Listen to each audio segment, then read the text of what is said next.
Now, for a minute and a half, I give the floor to Mr. Farage on behalf of Europe of Freedom and Democracy. Like the odd man out. I mean, to me, it's beyond parody that the Greek finance minister, Mr. Kokoulis, can come along here and tell us our fortune. The policies are bearing fruit. We're going to tackle unemployment. And no one says anything. No, because, of course, everybody here is tied up with the same obsession. The obsession that the euro must and will work. The obsession that you'll use the crisis to build a United States of Europe.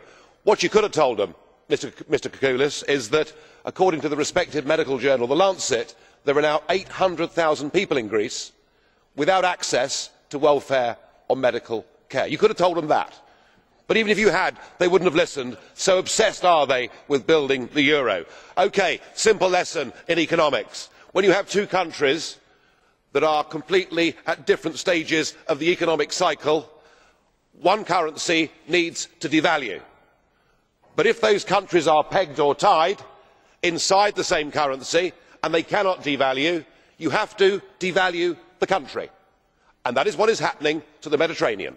We are devaluing the Mediterranean and it is leading towards third world status. No amount of socialist state spending can mend this imbalance, and it is about time, if people here cared for the citizens of Europe, particularly in the south, that we admitted the euro does not work for southern Europe, and it is time we broke it up and gave countries currencies that reflected their current economic status. Thank you. Señor Farage, tiene, perdón. Mr. Lambert would like to put a question to Mr. Farage. Would you like to take that question? Yes. Philip, you have 30 seconds. I think many things you said make a lot of sense. Internal devaluation in a currency union is inevitable if there are no transfers. Now, would you then, applying the same reasoning to the United Kingdom, say that if the economic cycle of Wales or Scotland or Northern Ireland are different, then, well, probably the best solution would be to dissolve the currency union and to then leave each part of the current union live its own life, eventually with devaluation, monetary devaluation, instead to solve these asymmetries.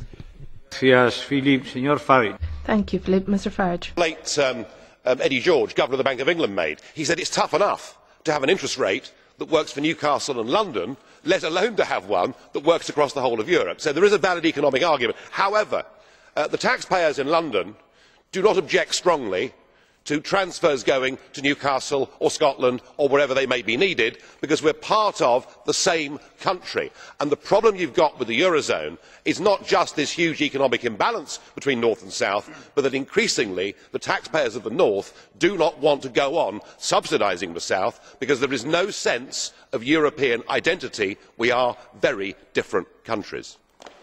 Bien. Vamos a terminar. Very well. That concludes